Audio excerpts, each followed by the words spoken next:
Hello, BookTube. A couple of years ago on this channel, I indulged in a staple of the BookTube community, the library tour. And that is typically done where a person will just take you on a tour of the books in their library. They'll pull down one book after another, or do a chunk in one video, then do a chunk in the next video, then do a chunk in the next video until they run out of books. And a couple of years ago, I did one of those for my library, and it went on for a long time. I have a lot of bookshelves, a lot of books. And it occurred to me the other day that not only have quite a few of you asked for a library tour again, but also there are thousands more of you than there were when I did that before. So I thought I would indulge in another library tour in 2021. And this one is intended to shut you all up. So instead of doing that normal routine where I pull down one book after another down off the shelf and do it in a block and then close that video and then do another block where I pull down books off the shelf, I'm going to do one book at a time. One book at a time until we are done with all the books in my library. This is, in other words, the library tour of doom. And I'm going to start today with a kid's book because it is snowing rather briskly here in Boston. No idea from the feel of it right now if this is going to amount to anything. From my vantage point here in Hyde Cottage, just looking out at the storm, it looks to me like it's a lot wetter than it would need to be a lot of major accumulation of snow. So I don't know what this is going to build up to in the course of the day. But it got me thinking about snow days. We haven't had but two this winter. And that made me think of this, The Big Snow by Berta and Elmer Hayter. This is a children's book from 1948 about snow. It's not about one particular storm. It's a children's book about winter, mainly just in general. It starts off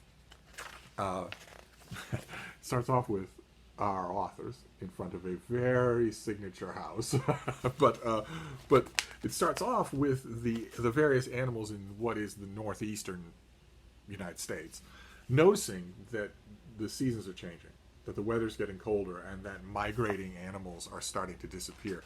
Geese form visual signature throughout a lot of the early pages of this book. They are leaving. They are going south, and all the animals are thereby learning that they're going to have to do something about that.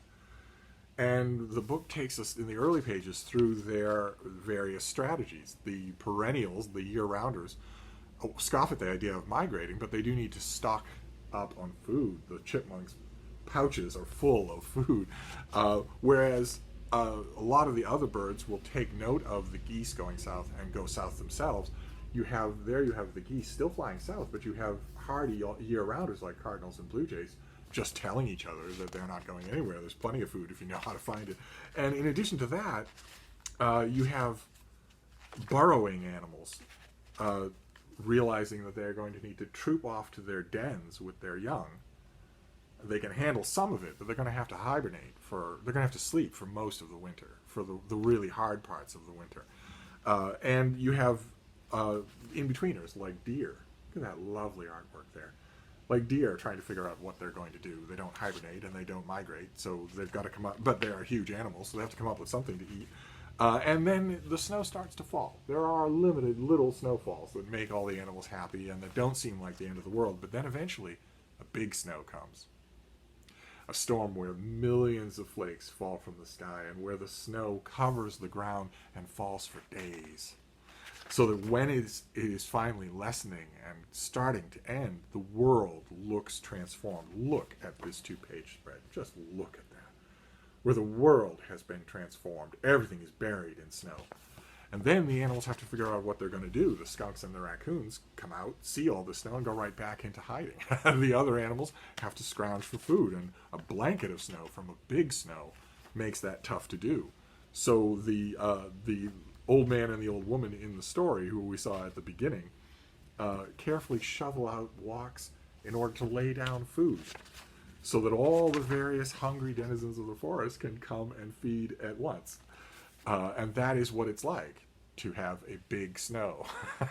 I don't think that's what we're going to get today, but it was on my mind. It is a perfect way to start off the library tour of doom. This won the Caldecott Award in 1948, and Elmer and Berta Hayter were a remarkable couple. They built their signature house, the one that you saw at the beginning, stone by stone and board by board. And they were also remarkable separately as well. Berta was just a bit on the strong-willed side and could get her way if she planted her feet underneath it against virtually any kind of opposition if she knew she was in the right. Which is why those of you who live anywhere in the New York area, when you cross the Tappan Zee Bridge, the reason why you're crossing that bridge where you are instead of its original plan is because of Berta Hayter, who said, no, I don't want a bridge coming through my little village. Build it somewhere else. And said that and said that and said that. You might think you can't fight City Hall, but if you're Berta Hayter, you can. And she did. And so the Tappan Zee Bridge was moved somewhere else.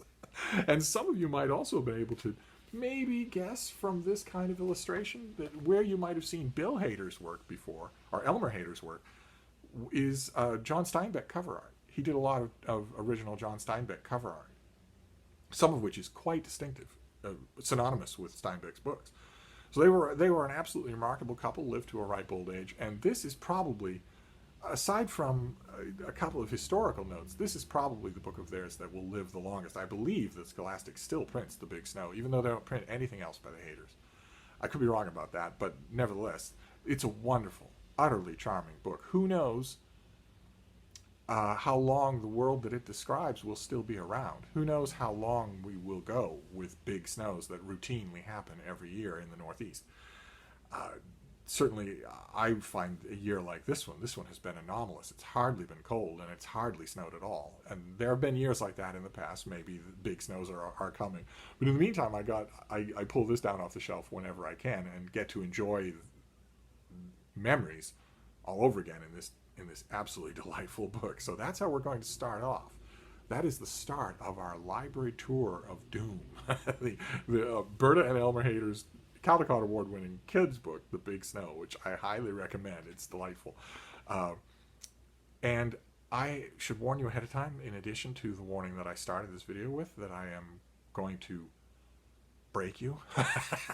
In addition to that, I'm also not going to go bookcase by bookcase. And I'm not going to go type of book by type of book.